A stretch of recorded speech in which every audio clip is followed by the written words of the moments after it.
107.3 KFFM. We've got comprehensive healthcare. So every Monday we focus on Mental Health Mondays. And in the month of September, we are focusing on National Suicide Prevention Month. So I have got somebody from comprehensive healthcare. Your name is David, yes? Morgan Grant. Great start, but I'll go by David. Not a problem. Jim, Paul, Frank, I don't care. I don't even know where I pulled that out from. That's awesome. I kind of like David. And next you're going to say that I'm 6'3", and the reality is I'm 5'2". He's got a doctorate in all of this business. No, he just cares about the community. Absolutely. And you've worked in the community for quite some time. I have. I've been in the Yakima Valley for about 19 years now, I guess. I moved here back in 2003. Was in a little different capacity when I started in Yakima. I was in a law enforcement role, and 4 years ago had an opportunity of a lifetime to go from one fantastic career into another fantastic opportunity for a career with comprehensive healthcare. And Beautiful. so currently I'm a law and justice liaison for comprehensive. I love it. So you're keeping that open line of communication through. It's about a village, right? And Yes. how do we all connect, and how do we all provide supports for people? And, like anything, people say, well, what is it you do? And I do some translation, believe it or not. And what does that mean, translation? Right. Well, if you think about it, it's a law enforcement first responders. You hear them talking on the radio, and there's code 4 and there's code 10, and it's almost like a different foreign language. Right. And so when I have got some experience in law enforcement, I'm the two organizations or community members, bring them together, and we start to have a conversation. Where the translation comes in is when one group veers off into an area that's maybe unknown, I can kind of steer it and navigate it back in so that we're all on the same page. It's kind of like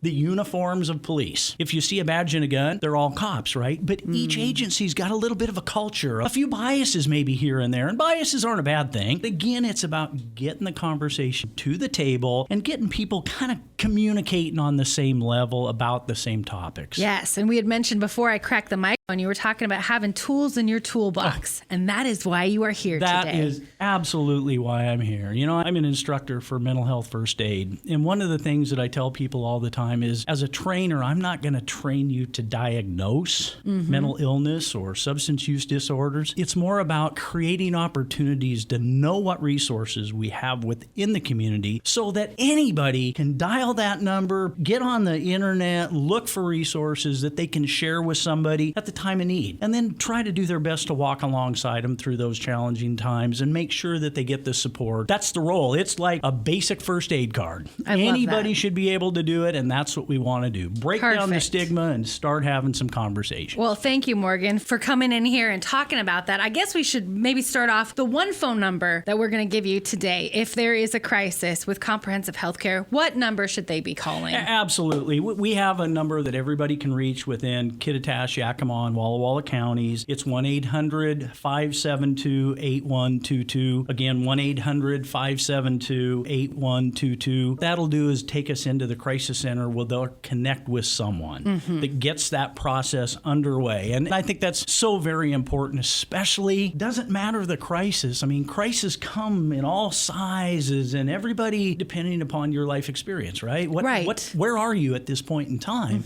So a crisis can be different for somebody that's 10, 12, 14 years old compared to somebody that's 60, 70, 80 years old. This is true. And you know what? It's our role not to make those judgments or judge. It's about, okay, that's okay. Everybody has a bad day, right?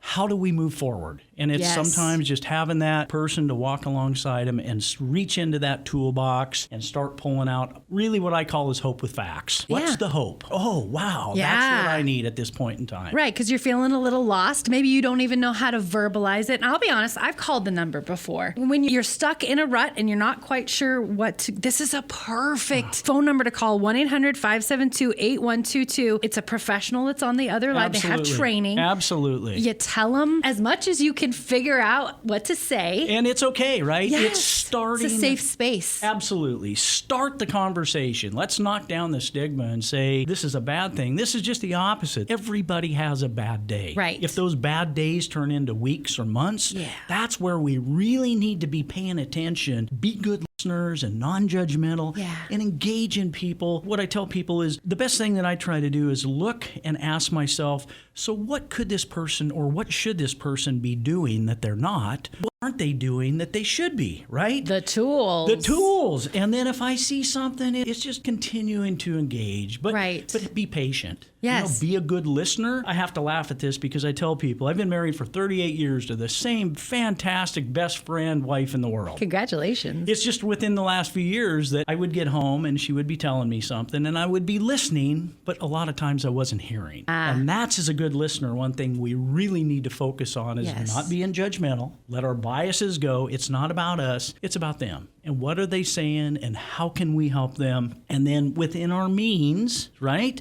is not to diagnose somebody necessarily, but it's to connect them with that toolbox of resources. Exactly. Sometimes professional help. Yeah. Sometimes self-care. Maybe it's sitting down and having a conversation or going for a run or grabbing a fishing pole Yeah. or a hike in the mountains. Those little things that can really make a big difference for somebody. Exactly. It's just a moment. You can't appreciate the good stuff if you don't experience some of the bad. We all. That's life. Yeah, right. And we look on social media, and so looking out at other people's, curated, perfect. Nope, don't get lost in the sauce. That's exactly right. No, and when we think about it, that's again, we're community and getting people to realize that there are so many people. I hear stories on Yakima all the time in the Lower Valley and the Yakima Valley and Walla Walla. And I think every morning when we pick up the paper, there's not so good. But what's really important, and I know this is probably people hear this all the time, but the reality is if you walk through the town of Yakima and you greet 10 people, I would venture to guess 9 of them will smile back at you and say hello. Right? I would agree with that. So that depicts the really good community that we have.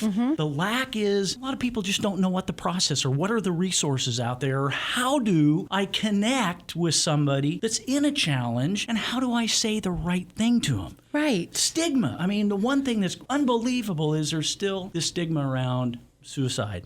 Somebody that is having suicidal ideation that's maybe thinking about suicide. The very best thing that we can do is directly ask them the question. Yeah. Are you thinking of killing yourself? Are you thinking of suicide? Then that's a real moment that they're going to have to. When we do that, we're not planting that in their mind. If they're thinking that way, that's already there, right? Right. And most of the time, those folks are looking for a way out. Yeah. And that person that engages and asks that question, there'll be an honest answer that comes back that maybe not what we as the asker are going to feel comfortable about because Fair. it's a really tough question, right? That's a lot. Especially if it's somebody we know or it's family. Yeah. But that's really going to make the difference and it's going to help people turn the corner to be able to continue to get that resources available. And then again, it's that toolbox. Exactly. Being totally supportive and knowing that you're not the doctor. You are just the conduit. They feel comfortable enough to open up or you saw something in them and felt the need to reach out. Those are all perfect, wonderful things to do for your family and friends or even a stranger. Absolutely. And there's so many times that, people ask the question, well, why aren't they helping? And there's so many variables there. I mean, I think maybe it's a lack of transportation. Maybe it's a lack of a resource. There's some areas that may not have the resources that Yakima do. Maybe there's the embarrassment piece, right? The stigma of, hey, I'm struggling. I don't want anybody to know. Maybe it's work. Wow, if I tell somebody I'm hurting right now, is that going to jeopardize my career, my livelihood? I have families to feed. And those are things that we have to somehow knock that fence down and say, wait a second. We're all people. We're all brothers, sisters, moms, dads, grandpas. Everybody's family. Yeah. Right? And so where do we start that conversation? Right. Well, I would say definitely, Morgan, thank you. You are starting the conversation. We're opening this up. It's true. There is a lot of stigma around it. So knowing that there is a phone number, that there is a company out here, Comprehensive Healthcare, that has committed to having as many bodies and phone lines open, that you have a safe spot that you can talk to somebody who is not related to you or your direct boss. Nobody's going to know about these things. Absolutely. They don't need to know about them. It's really nobody's business but yours. We just want you to feel whole. Absolutely. And again, I go back to the piece of the village, right? Yeah. It doesn't matter what your role is. It's being a good person, doing the right thing that's not about you, but it's about that humanity. It's about our neighbor, our family member, and how do we do that? And Comprehensive, like I said, it's a fantastic organization. There's so many committed people that do such a great job, but it's all part of community. And that's, I think, the biggest role for us is, hey, let's fill the toolbox. Maybe we can fill 80% of it or 50%, but that's not not stopping other Right. tools to go in there. Exactly. Let's look. How do we broaden? Because the better job that we do of educating all of our community members, the better job we're going to get a handle, or at least a better conversation going around suicide. What does that look like? Man, we need to kick it in the butt. We truly do. Yep, everybody's got their part. And speaking of what does it look like, I will preface this again. Morgan is not a professional doctor, but he has been in the field for quite a while and working with comprehensive healthcare. What are some of the signs of suicide that you would be like, okay, I want to give the number to this person? There's an acronym that we use in mental health first aid. It's called ALGEE. Oh. And that's ALGEE. And A stands for assess. You assess. You have a conversation with somebody. Maybe it's somebody you work with, and every morning for the last 10 years, you've met them in the hallway, and you smile and say good morning. And that morning, they don't say anything back to you. A big deal? Maybe not. 10 minutes later, you see them at the coffee pot, and you notice that maybe they're not quite groomed as they always are, or maybe they just don't appear to be themselves. So you do a check-in. Hey, how's it going? I'm noticing today, everything okay? Maybe they had a flat tire on the way to work. Who knows what it is? But it's connecting, right? And then that second part is the L, listening, non-judgmentally. Again, listen. Don't fix the problem necessarily, but listen, leave your biases aside, and hear what people say. And then you can start to put together, well, this is out of character. The baseline's a little different. Does that mean potentially that they need to get on the crisis hotline? No, maybe it's you and that person sitting down and having a conversation, and maybe it was just a one-time event, right? Usually when we think about suicide, this isn't a one-time event that triggers it, right? This is an accumulation of different things. And so it's starting that conversation. It's listening non-judgmentally, and then it's giving that sense of reassurance that we're going to get through that. That's what the G's for. It's that hope with facts. Hey, I'm here with you today, and you know what? How about after work we go for a walk, or we go for a hike, or we grab our fly rods and we cast a fly. And then after that, it's the E's, which the first one is encourage potentially professional help. When you look, we at Comprehensive, it's interesting because when you look at where we've staged some of our employees in police cars, we have designated crisis responders in our schools, in our hospitals. We have all types of people out there for outreach to connect, to try to help people navigate with those waters, if you will. So that E is to connect, find locally in that toolbox where our psychiatrists are. Maybe it's just our home doctor. That may be the only connect that we have. When we go to the small communities of Mabton and Wapato, they aren't going to have big buildings with lots of resources. So it's trying to identify on a local basis those types of supports that we can connect people to. And then the second E is just encourage that self-care. Maybe it is. Maybe it's going to church. Maybe it's going on that hike. Maybe it's connecting with the basketball team, coaching, all these different pieces that really make us whole. They give us, again, that sense of hope. And so some of those, as you ask, some of those signs and symptoms that you'll see are just a change in their normal behavior, right? Maybe it's a feeling of hopelessness. Maybe they mention that, I might be better off, or the world may be better off without me. Those are probably signs that say, hey, let's further the conversation. Yeah, we're good. A little dark. Yeah. A little dark, a little offbeat, but the reality is that's a reach for help, right? And so our role as a community, you don't have to be the doctor. Right. You can be the neighbor.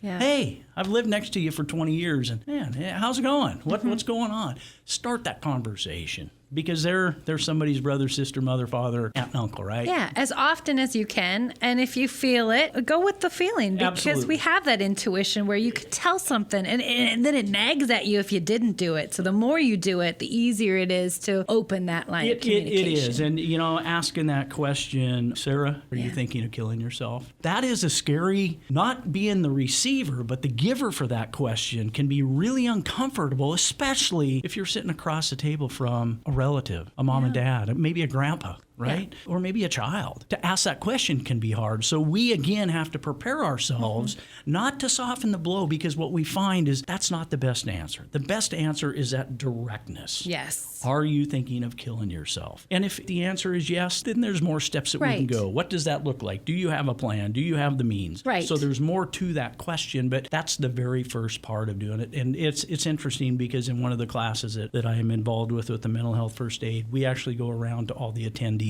and I have them ask that question. That first time, it's probably not going to be easier, but you know how it is the first time you do something, it can be a little bit overwhelming. And so if we can break again that stigma to get people not to be comfortable, because I don't think anybody would ever be comfortable, right? Mm-hmm. But it's more about saying, okay, this is going to help. Yeah. How do I do that? Would you try to help somebody if they had a bleeding scratch in their arm by putting a Band-Aid on it? Yeah. Yeah. Right? Yeah. So it's temporary. You're not a doctor. Maybe they need stitches, but we're going to control the bleeding. Right? Yes. So when we think of that question, it's, are you thinking of killing yourself? And if the answer comes back yes, then we start navigating what are tools that we can do. You know, are we going to leave that person? Are we going to move forward? Are we going to continue with some questions, which for some people can be a bit of a challenge, but that's definitely those indicators that we need to get some help. And that's where the crisis line, that 1-800-572-8122, man, that's a connectivity point. Yeah, great place to start. And I mean, crazy statistics, every 11 minutes, according to the CDC, somebody is taking their life. Isn't that sad, though? Yes. I mean, when you think about that, I remember reading something here not too long ago. I was going to say that suicide was 5 times higher than homicide. Oh, my goodness. Is that pretty wild? I mean, It what's in the is. news every day, right? Yeah, all the murders. Absolutely. But there again, I understand it's part of that too, but I don't think that should be the wall that we don't have the conversation, because it's at every sector of life Yep. is faced with the potential. Yep, for there are suicide. pitfalls in Absolutely. everything. Nobody is living a perfect life out there. Connection. Connection. You know, you ask what are things that we can do as a community? It's just connect. Pay attention. Get off your phone for a second Oh my and look gosh. on the eye. It's unbelievable. All Who of us. doesn't? Who doesn't Right. check their phone? I mean, I would love to say no, I don't have a phone, but I've got 2 grandkids. So am I going to have a phone? Absolutely. I love the face. Everybody teases me. I'm not a techie, but Facebook or FaceTime or whatever that I is, love the we can connect. Facebook. Yeah, Morgan. Yeah, you do. Oh, I love this. I like how you said we don't want to make light of any of this, but these are things that people are struggling with every single day. And it's so important to talk about it and have that open line of communication and paying attention. So that could be everybody's first step, is putting the phone down. When you notice something seems a little off, instead of thinking it in your head, ask the question. Absolutely. Have a conversation, right? It's as easy as good morning, right?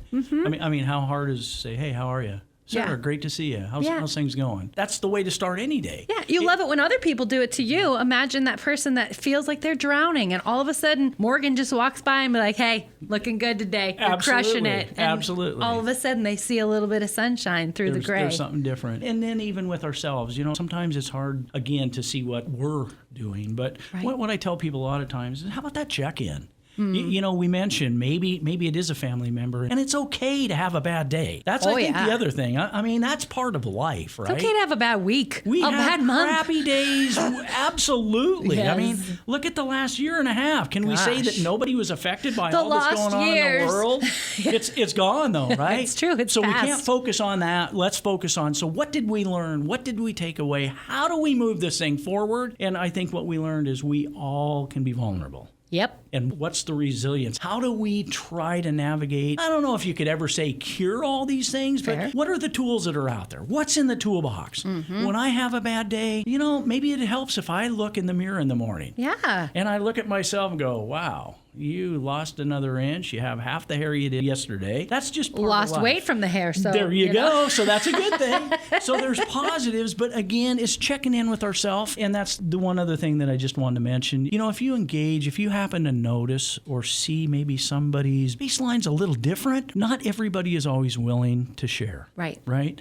So I encourage people to have a little bit of patience, of course, based upon the totality of the circumstance. I mean, if they're talking about potentially suicide, that's not probably the best time to wait, right? How do we continue this conversation or reach for resources? Yes. But taking a little bit of time with somebody that's maybe just having a few struggles and checking in on them. And maybe it's a situation that, you know what, Sarah and Morgan, they just don't connect. It's not that they don't like each other, Right. but I'm not willing to share with Sarah, or Sarah's not willing to share with me. And that's where okay. That's okay. And I encourage people, you know, if that's the case, we need to definitely respect those private Boundaries and- pieces. But Yep. at the same time, maybe that's a point where we can maybe reach out to somebody and say, hey, you know, I'm not sure what's going on, but have you talked to Sarah lately? Yeah. Get a chance. I know you guys go for walks at noon. Maybe check in on her, see how she's doing, and have somebody else, because that's just what I call the werewolf and the vampire, right? That's just the nature of the beast. Sometimes there's a werewolf and a vampire. The It Jekyll doesn't and the mean it's Hyde. bad. There you go. Yep, we're all different. We all come from different spots, so you can't expect somebody to react the same way you would react. Absolutely. Just take it all with a grain of salt. and Thinking crack that cultures, toolbox. Those cultures, there's some Yes. cultures that aren't Yes. willing to have that conversation Right. with a family member. Right. But we all need to have them. Oh. Every single one of us. If you're struggling right now, you're not alone. Absolutely. And it's okay to struggle. We all do. Yep, That's it probably is a the moment. biggest takeaway. But how do I You move can do it. Thank you. Morgan, anything else? You know, I know summer's coming to an end. We're Yeah. almost into September, and that's one of my bad days. Is I love the heat. Yeah. I love the hair blow or my Oh, the yeah, wind the blowing couple through strands. my hair as I'm riding the Harley down the road. Yeah. But most importantly is, again, it really doesn't matter what's going on in the big picture of life. We're still going to have these little road bumps, right? And so the last thing that I would say is it's okay. And there are people out there that really, truly care. 9 out of 10 people in Yakima are going to smile and say hi back. It's those same 9 out of 10 people that they're going to do all that they can, Yeah. especially if they know how to approach that. Yes. What's in their toolbox? Yes. And so for community and community members and resources, including comprehensive, it's sharing. Share those resources. Encourage. Kick your biases aside. It's not about you. It's about the good for all of Yakima, all of Walla Walla, all of Kittitas. Let's be a village. Let's really take care of each other. The intranet or internet or Yes. web page or whatever you techies call that. COMPHC.org. Right.